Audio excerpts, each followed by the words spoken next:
It's not even the miracle. It's the person. Saying it was the first time His glory was manifested says exactly that, directing us to the very person that is at the center of this story. And finally, the third thing is resulting in the disciples believing in Him. This verse 11 is amazing. Directing us to a decision that we need to make. I love it when people come to church. You know what? You don't have to be anything. Pastor Neil said this a couple of weeks ago. You don't have to do anything to belong here. You belong here because you're here. You don't have to dress in any way. I would appreciate you dressing at least. You don't have to comb your hair in any particular way. You don't have to brush your teeth or use deodorant. It doesn't matter at all. We want you here. You belong here. You belong here. You belong here because you're here. Let me have a moment to refocus here. Let's think about this in conclusion today. Jesus attends common events, but we don't recognize Him. Jesus attends common events, but we don't recognize Him. I believe that God is everywhere. You know, the Bible teaches that He is everywhere. Okay, so if He's everywhere, He's even places you don't recognize Him. If we sense Him today, it's because you have recognized Him. Jesus was at that party, and if they never had a need, nobody would have ever looked at Him and said, Jesus, do something here. They just went on with their life, and they would have never recognized who He was. I'm not going to get all mystical today, but I believe that He is everywhere that you are. He is with you on your motorbike, and He's with you in your taxis, and He's with you in your boardrooms, and He's with you at your luncheons, and He's with you with your business trips. He's with you at all the time. But the question is, do you recognize Him? He attends common events, but sometimes we don't recognize Him.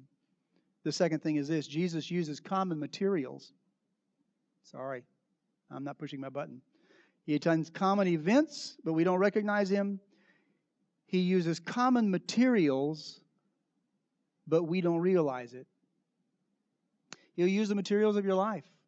I've asked you this morning to give an offering toward an orphanage, and I appreciate you doing that. You know, money is just money. Money is just a common kind of a thing that we use in order to accomplish an end.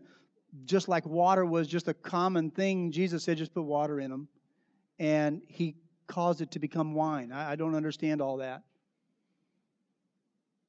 I don't know how money necessarily is going to translate into love for people, and I appreciate so much the people who are signing up to go to this thing. It's not enough for us to give money. Oh, we're going to give money and we're just going to make problems go away. Really, what these kids need more than anything, they need the feeling of just warm flesh and real people and just some common love and attention. And this last orphanage that we went to, you had 2 and 3 kids. We had a great picture of Don with kids hanging off of him like low-hanging fruit. It was amazing. And Don just sweating and dragging kids around. Money is just a common material, but you know what? Jesus uses common material. He uses these things, and we don't realize it. The third thing is this: Jesus gives common instructions, but we may fear them. Now take the water and give it to the master of ceremonies. Are you brave enough to do that? Take what He's given to you and use it for something else. Are you brave enough to do that?